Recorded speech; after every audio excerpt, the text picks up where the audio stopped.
Nigga, I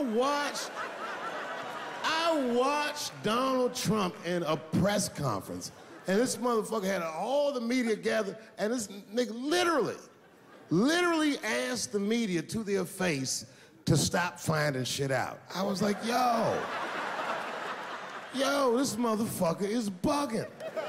And then, I'm not even making this up, his lips started sweating.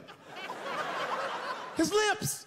Have you ever seen a motherfucker's lip sweat? What the fuck is wrong with this nigga's lips? It's like if you're on a plane, right? You ever been on a plane?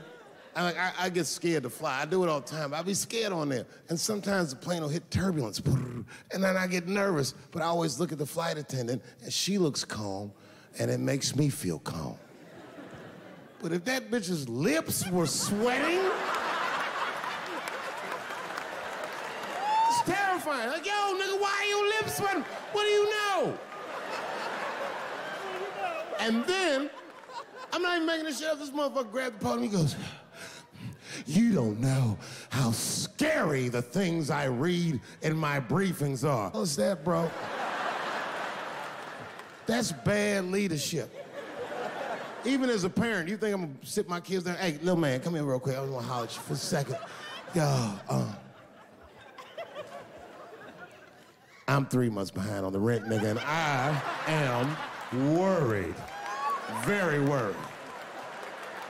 Go to school and have a productive day, nigga. I was just thinking out loud, getting some shit off my chest. Like, what the fuck are you doing, bro? This is bad, man. Jesus Christ. All this motherfucker's ideas sound like high people ideas. Like, he doesn't think these things through before he tells us. He just tells us what he's thinking as soon as it occurs to him. This shit sounds nuts. I'm gonna go to China, and I'm gonna get those jobs from China and bring them back here to America. For what, nigga? So iPhones can be $9,000? Leave that job in China where it belongs. None of us want to work that hard. What the fuck is he thinking? Because I don't want to make them shits. What the fuck are you doing? Stop trying to give us Chinese jobs. I am going to bring back coal. Coal? I'm not even exaggerating. I have never in my life even seen a fucking lump of coal. I honestly don't even know what coal is for. If you're gonna have motherfuckers digging around in the dirt looking for shit, find me some truffles, nigga. That's what I'm about. And these truffle prices are getting out of control. If it gets any worse, I'm gonna be back down to regular butter like everybody else. Terrible, terrible job. This motherfucker hit North Korea with rap battle threats. Fire and fury, like, yo, what are you doing?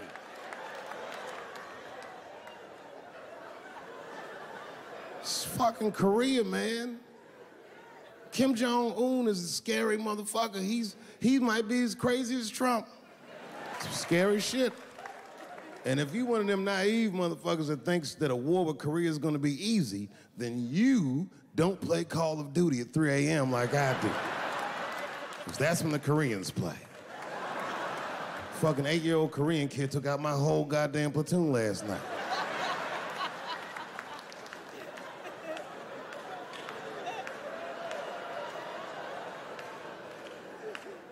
I've never seen somebody in an office so high with the most just basic fucking solutions. Like, you know, we should not let any more Muslims in the country till we can figure out what's going on. Did he just say, figure out what's going on?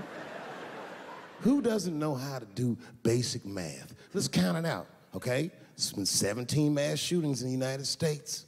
4 of them were done by Muslims. None of those 4 Muslims were from any of the 7 countries in your stupid ass original band.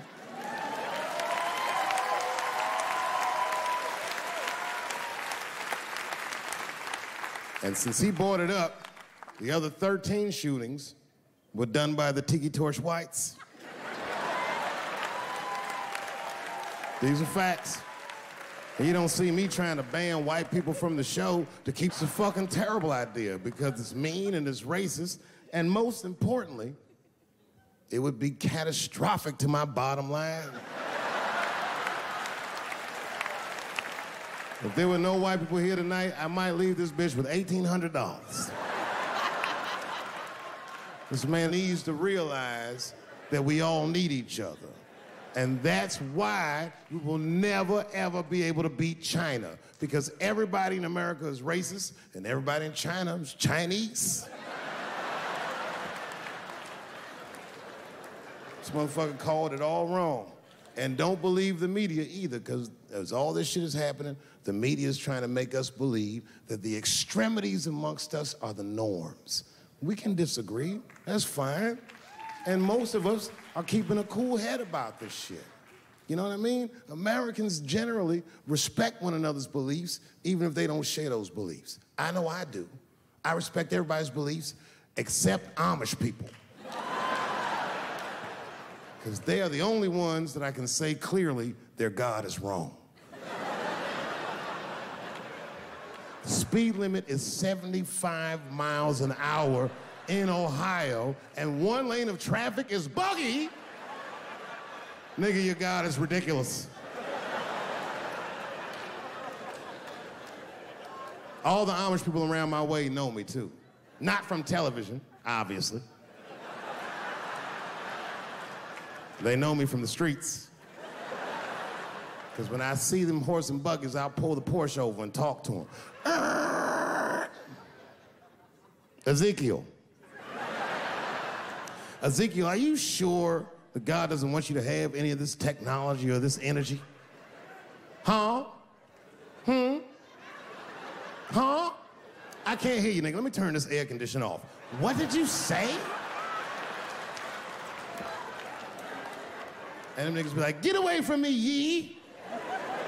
Ye tried to tempt me like the devil. Devil? Nah, bro, I'm trying to put you on to the game, Zeke. It's a big world out here, nigga. I just went 25 miles in 30 minutes. That's a day's journey for you. You don't even know what the weather's gonna be tomorrow, do you? I do. You don't even know that there's a valuable Pokemon right on you. Now drive away. Huh? Oh, my vape pen? You want to hit my vape pen? Oh, sorry, nigga. I'm trying not to get herpes. My bad. I've been playing cat and mouse with herpes for 30 years now, but every night I go to the club, I'll be like, not tonight, herpes. No disrespect, I'm not saying you have herpes, I'm just saying 1 out of 5 people do. So let's just all be careful around this motherfucker and make sure that we leave with the lips we came with.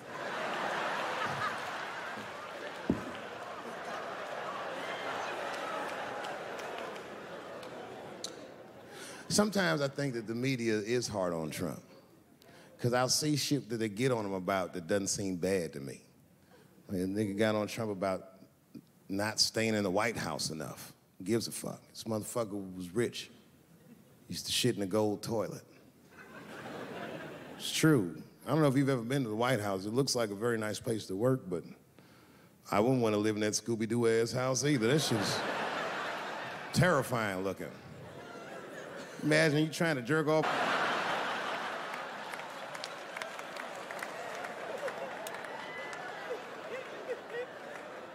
Shit, Bush didn't stay there either. He was rich too. He was like, fuck that, I'm going to my ranch in Texas. Obama was the first motherfucker to move into the White House like, this is a nice place. Look at this rug.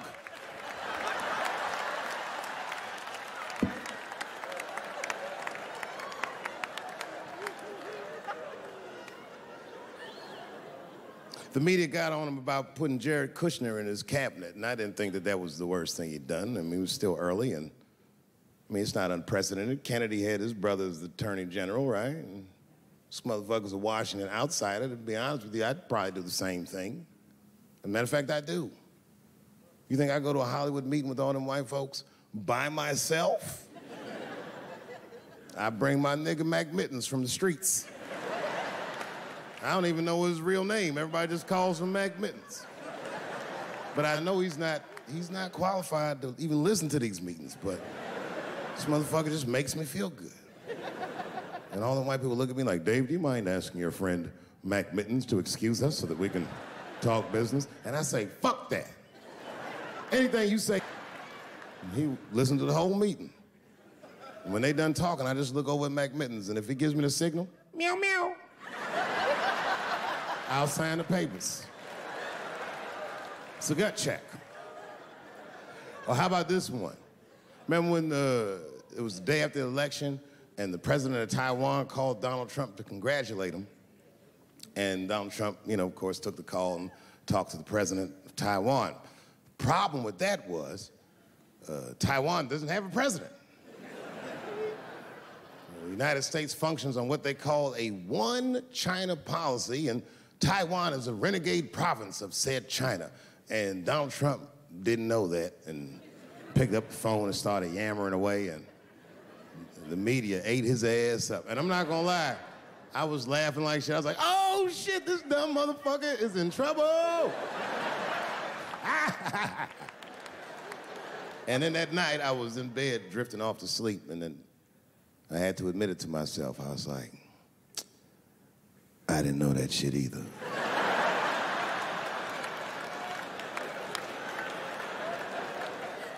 And then I realized the media got the story wrong. The story wasn't that Donald Trump took the call. Nobody told Donald Trump not to take the call. That's terrifying. God damn, nigga, you don't have a Mac Mittens on your team? It wasn't like they were calling the White House. They were calling the switchboard at Trump Towers, and they were getting through. Anybody. Mr. President, there's a Ricky Ticky Tabby on the phone for you? Yes, put him through. Hello, Ricky Ticky. Good to talk to you. Mr. President, there's a John Jacob Jingleheimer Smith on the phone. Oh, his name is my name, too. Put him through. Hello, John Jacob. Let's talk business.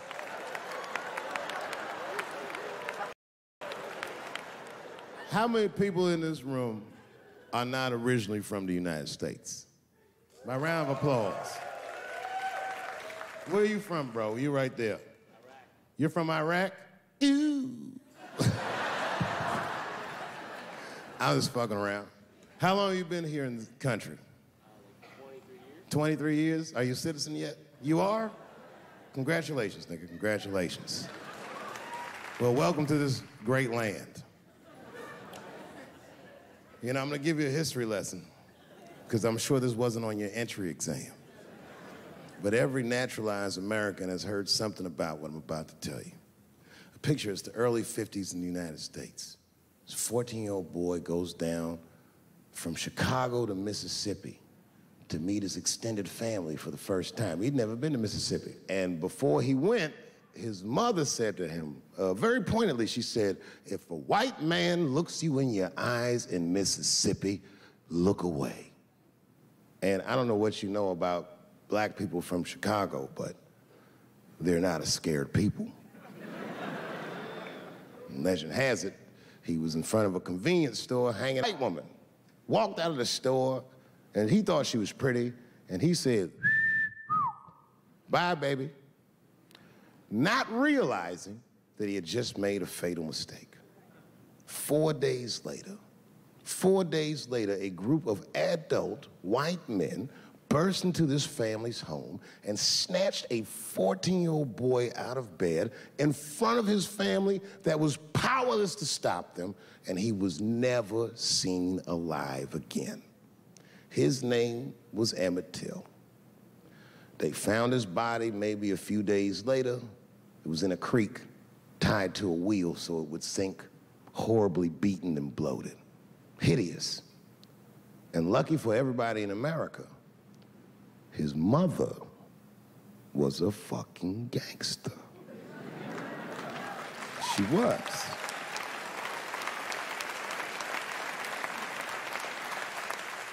If you can imagine, in the very midst of a mother's worst nightmare, this woman had the foresight to think about everybody. She said, leave my son's casket open. She said, the world needs to see what they did to my baby. And every publication here in the United Times had this boy's horribly bloated body on its cover. And if our civil rights movement was a car, this boy's dead body was premium gas. This was a very definitive moment in American history where every thinking and feeling person was like, ugh, we gotta do better than this. And they fought beautifully, and here we all are.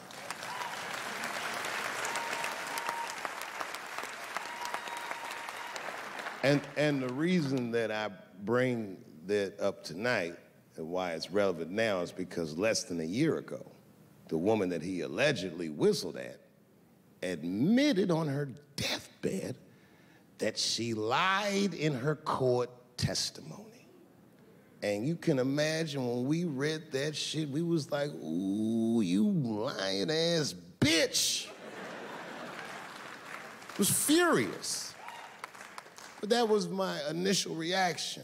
And initial reactions that we all learned as we get older are often wrong or more often incomplete. They call this phenomenon standing too close to an elephant.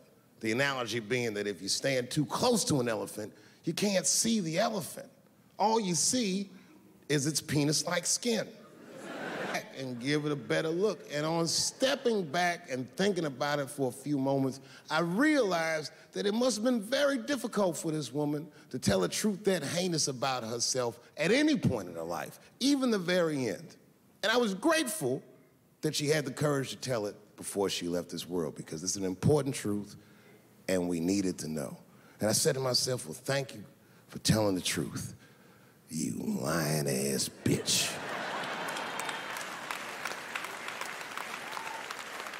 And then time goes on, and then after time, you can kind of see the whole elephant. And it's humbling, because you realize that this woman lied, and that lie caused the murder. But that murder set in motion a sequence of events that made my wonderful life possible, that made this very night possible. How could this be that this lie could make the world a better place? It's maddening. And that's how I feel about this president. I feel like this motherfucker might be the lie that saves us all. Because I have never felt more American than when, Jesus Christ, it's good. And when it happens, I can see everybody that's struggling. So if I'm on stage and I tell a joke that makes you want to beat up a transgender, then you're probably a piece of shit and don't come see me anymore. Or if you don't understand that when a football player takes a knee during the national anthem, he's actually standing up for me, then you might not want to fuck with me anymore. But I swear, no matter how bad it gets, you're my countrymen, and I know for a fact that I'm determined to work shit out with y'all. And if that woman that said that heinous lie was alive today, I would thank her for lying. And then I would kick her in the pussy.